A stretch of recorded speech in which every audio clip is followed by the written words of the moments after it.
Maganda to kasi, hi, good evening to everyone. I would like to introduce you the JC Revitalizing Anti-Wrinkle Facial Cream. And vinavlog ko to dahil gusto kong mapakita na ngayon, nag-makeup ako. Yan. Anti-wrinkle tong product na binibenta ko from JC Barley, House of Franchise.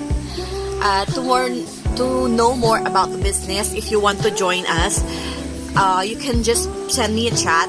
And also, this product, since vlog number 1 today, I want to introduce you this, that ginamit ko siya kanina, tas yan, nag-makeup lang ako. Bukas ulit, titingnan natin kung anong difference after one day. So, yan, everyday, ipapakita natin, i-record ko, dito sa video ko kung ano yung magiging difference pag everyday ko siyang ginagamit. Yan, yung magiging effect. Yan, kung effective siya. Yan, di ba? Okay, bye! Yun lang.